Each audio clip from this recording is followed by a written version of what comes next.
اسرائیل نے پاکستان کو دھمکی لگا دی ہے. کیا بیان دے دیا ہے اسرائیلی وزیر اعظم نیتن یاہو نے, اور پاکستان کی فوج کی تیاری کیا ہے؟ اور انہوں نے کہا جی کہ جس طریقے سے اس وقت امریکہ نے افغانستان کے اندر کارروائیاں کی, جس طرح امریکہ نے اسامہ بن لادن کے خلاف پاکستان کے اندر کارروائی کی بتائے بغیر, تو ہمارا بھی رائٹ ہے کہ ہم جو اسلامی دہشت گرد ہیں ان کے خلاف کارروائی کریں. قطر کے اوپر فیک کنٹری نے جب سے اٹیک کیا ہے دنیا پریشان بیٹھی ہے. دنیا یہ سوچ رہی ہے کہ قطر کی اگلی موو کیا ہوگی. قطر نے کہا ہے کہ ہم ریٹیلیٹ کرنے کا حق رکھتے ہیں. تو کیا قطر اکیلا ریٹیلیٹ کرے گا؟ یہ سارے جی سی سی کے کنٹریز مل کر ریٹیلیٹ کریں گے. یہ اس وقت سب سے بڑا ایک سوال اور دردِ سر بنا ہوا ہے عرب ممالک کے لیے. لیکن میرا یہ خیال ہے کہ ابھی یہ جو سوال ہے یا یہ جو چیز ہے, یہ سارے عرب ممالک کے لیے دردِ سر نہیں ہے, یہ صرف قطر کے لیے دردِ سر بنا ہوا ہے. سعودی عرب اس طرح اس کو اپنے طور کے پر نہیں دیکھ رہا, اپنے اینگل سے نہیں دیکھ رہا, نہ ہی یو اے ای دیکھ رہا ہے, نہ ہی اردن اس کو اس حوالے سے دیکھ رہا ہے, نہ ہی عمان اور نہ ہی کویت آپ کو اس حوالے سے دیکھتے ہوئے نظر آ رہا ہے, کیونکہ جس کے اوپر ہوا ہے وہ ان چیزوں کو زیادہ سمجھتا ہے. تھوڑی چیدہ خبریں دیکھ لیتے ہیں. ناظرین, قطر سے خبر یہ آ رہی ہے کہ محمد بن زید, جی ہاں یو اے ای کے جو فرما رواں ہیں, وہ دوحہ پہنچ گئے ہیں. اس کے علاوہ خبر یہ آ رہی تھی پہلے کہ سعودی عرب اور قطر اور یہ ممالک مل کے اسرائیل کو جواب دیں گے. لیکن اب جو خبر آ رہی ہے وہ یہ ہے کہ قطر سوچ بچار کر رہا ہے کہ نیتن یاہو کے خلاف کیا کارروائی کی جائے. پہلا سوال یہاں پر یہ پیدا ہوتا ہے کہ اسرائیل نے امریکہ کے ایک بہت قریبی ساتھی یعنی کہ قطر کے اوپر جو حملہ کیا ہے, اس سے اصل میں اسرائیل پوری دنیا کو اور خاص طور پر اسلامی ممالک کو کس قسم کے پیغامات دینا چاہ رہا ہے.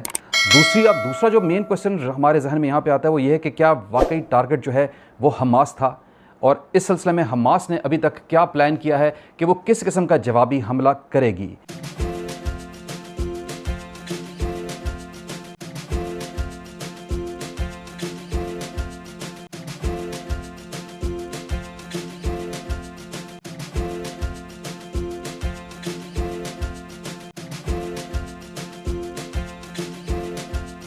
تو چلیے شروع کرتے ہیں.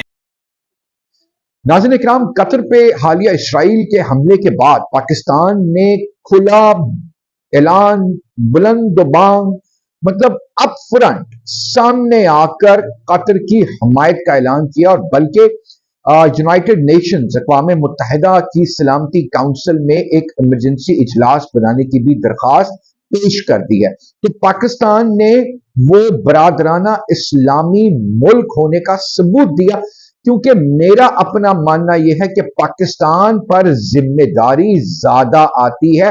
پاکستان معاشی طور پر تو شاید عرب ممالک کا مقابلہ نہ کر سکے, لیکن اپنی عسکری قوت کی وجہ سے عرب ممالک پاکستان کا مقابلہ نہیں کر سکتے. یہ بات تو نوچتا ہے دیوار ہے, اور پاکستان مسلم امہ کے لیے ایکچولی اس رول کو پلے کرنے میں کبھی بھی گریز نہیں کرتا. جیسے ایران کی جب اسرائیل کے ساتھ جنگ تھی تو پاکستان نے فرنٹ لائن ایلائی بن کے ایران کی حمایت کا اعلان کیا تھا. اور انہوں نے کہا جی کہ جس طریقے سے اس وقت امریکہ نے افغانستان کے اندر کارروائیاں کی, جس طرح امریکہ نے اسامہ بن لادن کے خلاف پاکستان کے اندر کارروائی کی بتائے بغیر, تو ہمارا بھی رائٹ ہے کہ ہم جو اسلامی دہشت گرد ہیں ان کے خلاف کارروائی کریں. نیتن یاہو اپنی اوقات سے بڑھ چکا ہے, اور یہ امریکہ کی شے کے اوپر یہ اتنے بڑے بڑے بول رہا ہے. آپ کو میں یہ بتاؤں کہ کچھ ہم قصور ہمارے مسلم ممالک کا بھی ہے کہ متعدد ممالک کے اوپر یہ حملہ آور ہو چکا ہے اور یہ رکنے کا نام نہیں لے رہا. جس انداز کے اندر یہ تکبر آ چکا ہے, ٹیکنالوجی یقینی طور کے اوپر ان کے پاس ہے, ان کی ایئر فورس اسرائیل کی مضبوط ہے, لیکن یہ پاکستان کا نام جس طریقے سے یعنی سخت لہجے سے اس نے نام لیا ہے, تو یہ بڑا اچھا کیا ہے پرائم منسٹر پاکستان نے کہ وہ قطر چلے گی. And I say to Qatar and all nations who harbor terrorists, you either expel them or you bring them to justice, because if you don't, we will. ان صاحب کی یہ بات سننے کے بعد ایک سوال آپ کے ذہن میں فوراً آئے گا کہ آج 9/11 کے واقعے کو 24 سال گزر چکے ہیں, اور آج بھی 24 سال کے بعد ان کو یہ لگتا ہے کہ یہ دنیا کو اپنا ٹیررزم کا نیریٹو بیچیں گے اور دنیا خریدنے کو تیار ہو جائے گی.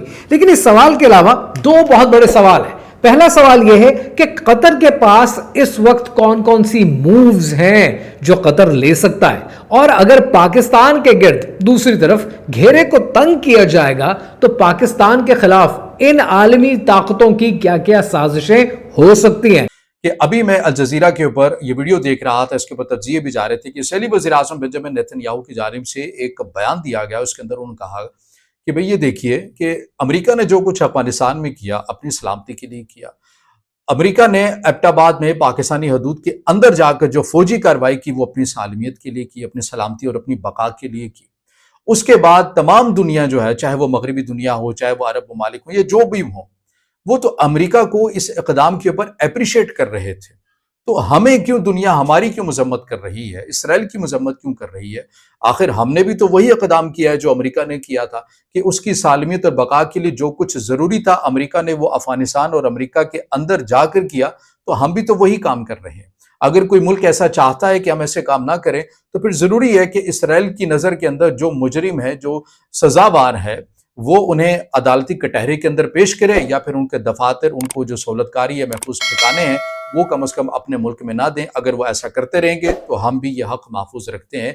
ये एक बहुत बड़ा पैगाम है तमाम अरब ममालिक के लिए भी, या किसी के लिए भी, क्योंकि इसराइल की जानिब से वाज़े कर दिया गया है कि उसकी सालमियत के लिए जो कुछ भी हुआ वो ज़रूरी होगा, और यही वो नुक्ता है जो आपके लिए नया नहीं होना चाहिए। इसराइल के खिलाफ नहीं, नेतन्याहू के खिलाफ क्या कार्रवाई की जाए। थोड़ा मजीद इसको खंगाला तो पता चला कि कतर ये गौर खोज कर रहा है कि नेतन्याहू के खिलाफ क्या कानूनी कार्रवाई की जाए, यानी ज्यादा से ज्यादा किसी आलमी अदालत में अपना मुकदमा लेके हम चले जाएं और कहें जी कि देखें इसराइल ने एक सॉवरन मुल्क के ऊपर हमला किया है। बस उम्मा की ये हालत हो गई है, इतनी नईफो नजार हो गई है कि एक मुल्क सबको रोनता फिर रहा है और ये जवाब तक देने के काबिल नहीं है। उल्टा जिसे एक मुल्क ने जवाब दिया था उसके मिसाइल भी रोकते रहे, उसके जहाज भी उड़ने नहीं दिए, और मिसाइलों को वहां जाके कार्रवाई करने की भी पूरी इजाजत दी, अपनी एयर स्पेस इस्तेमाल करने दी, रिफ्यूलिंग करने देते हैं सब कुछ। और जो उम्मत मुस्लिमा की वाहिद एटमी कुव्वत है वो माशाल्लाह से जिहाद लड़ रहे हैं सोशल मीडिया के खिलाफ। नाज़रीन, 2012 से हमास की जो टॉप लीडर हैं वो ज़्यादातर कतर में अपने आप को हाउस्ट करते हैं, मुकीम करते हैं, और कतर जो है वो उनकी मेज़बानी करता आ रहा है। जैसे कि शाम से जो निकले थे खालिद मशल जैसे रहनुमा, वो भी यहाँ पे दोहा में मुकीम रहे। उसके बाद 2016 में इस्माइल हानिया जो इनके हमास के साबिक सरबराह थे, वो भी दोहा में ही मुकीम रहे अनटिल के 2024 में जब तक उनका कत्ल नहीं हुआ, तो ही वाज प्रॉपरली वहाँ पर गेस्ट थे और उनकी प्रॉपर मेज़बानी जो है वो ये कतर ही किया करता था। उसके अलावा रिपोर्ट्स के मुताबिक कतर तकरीबन हर साल $30 मिलियन की जो एक इमदाद है वो भी हमास को किया करता था, जो कि प्योरली इंसानी हमदर्दी के तहत जो है की जाती थी। मई 2024 में अमेरिका ने, ख़ास तौर पर मैं बात करूँगा डोनाल्ड ट्रंप ने, हमास को ख़ास तौर पर वहाँ से निकलने के लिए ज़्यादा प्रेशर जो है वो कतर के ऊपर दिया, और कतर को कहा गया कि तमाम जो हमास की लीडरशिप है इसको निकाल दिया जाए। लेकिन चूँकि कतरियों की अपनी एक ट्रेडिशन होती है और वो उस ट्रेडिशन से फिर नहीं सकते, और वो यही है कि जो एक दफ़ा किसी को मेहमान कर लिया तो फिर मेहमान कर लिया, लिहाजा कतर ने कोई ख़ास इस बात के ऊपर अमेरिका को लिफ्ट नहीं करवाई। 7 सितंबर को फिर ट्रंप ने डायरेक्टली जो है वो हमास को थ्रेट दे दी और उनको वार्निंग दी कि जो भी आप लोगों के साथ हम मुआहदा करना चाह रहे हैं, जो यरगमालियों का मुआहदा है, उसको हर हाल में एक्सेप्ट करें, otherwise you will have it. और फिर 8 सितंबर को हमास ने इस ट्रंप की जो वार्निंग थी उसके बदले में क्या किया कि जो रमूत जंक्शन है, जो इंसिडेंट हुआ, जो वाक़या हुआ है इसराइल में, और जिसमें 6 इसराइली जो हलाक हुए, वो हमास ने किया, और हमास ने उसको एक्सेप्ट भी किया कि ये हमारी कार्रवाई है। सो अल्टीमेटली 9 सितंबर को जो है इसराइल ने दोहा के ऊपर हमला कर दिया, और हैरानकुन तौर पर ये हमला एग्जैक्टली उस टाइम पर किया गया जब रिपोर्ट्स के मुताबिक ये जो हमास की जितनी लीडरशिप है ये वहाँ पर बैठकर एग्जैक्टली यही फैसला कर रही थी कि जो अमेरिका की तजवीज़ दी गई है उसको एक्सेप्ट कर लिया जाए या किसी नए फार्मूले के तहत आया जाए।